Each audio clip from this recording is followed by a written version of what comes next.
After Russia, the Indian Prime Minister Narendra Modi is now in Austria for the second leg of his two-day state visit. The two nations are set to, of course, explore ways to further deepen their bilateral relationship as they are seeking closer cooperation on many geopolitical challenges.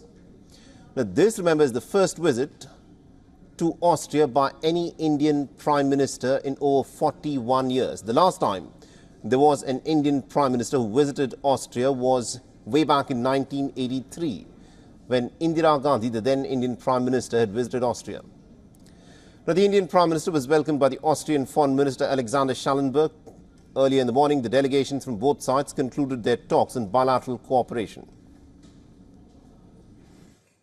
मैंने पहले भी कहा है कि यह युद्ध का समय नहीं है।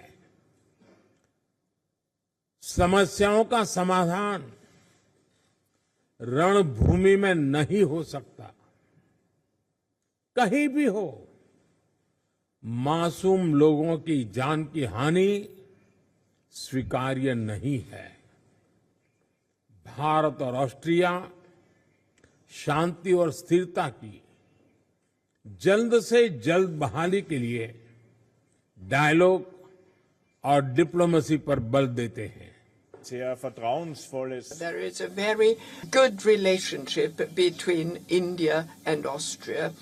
It's a relationship of trust which began in the 1950s, and a supporter when it came to bringing the peace negotiations. The Indian Prime Minister was in fact awarded with a ceremonial guard of honor, after which he met with some of the high-level officials who were present in the honor.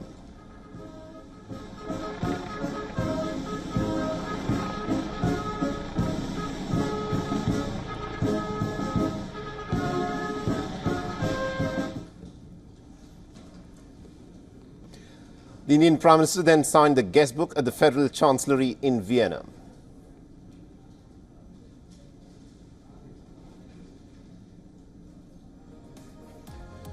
And shortly after the landing, he also met with the Austrian Chancellor Karl Nehammer and attended a dinner hosted by the Chancellor. The Indian Prime Minister will also be calling on the Austrian President President Van Der Bellen before concluding his visit. The Indian Prime Minister will interact with the Indian diaspora members in Vienna. Before heading to the Central European nation, Modi's first stopover was, of course, in Russia for the 22nd India-Russia summit. During the visit, India and Russia inked a total of 9 agreements on trade, climate and research.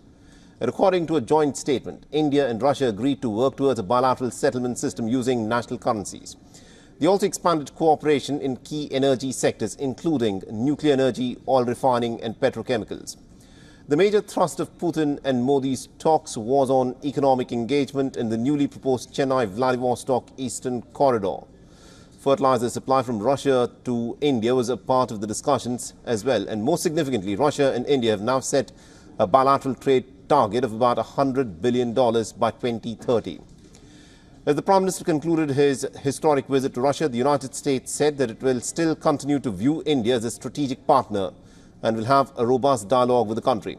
The Pentagon further said that India and Russia have had a relationship for a very long time, and that they'll continue to engage with full and frank dialogue with India to include its relationship with Russia. This comes after the White House expressed its concerns over Modi's Russia visit, asserting India's relationship with Russia enables it to urge Putin to end the war with Ukraine. India is a strategic partner with whom we engage in full and frank dialogue, including their relationship with Russia. And we've talked about this before. So we think it's critical that all countries, including India, support efforts to realize an enduring and just peace when it comes to Ukraine. It is important for all our allies to realize this. And so we also believe India's long-standing relationship with Russia gives it the ability to urge the President Putin, to end his brutal war, an unprovoked war in Ukraine. For all the latest news, download the WION app and subscribe to our YouTube channel.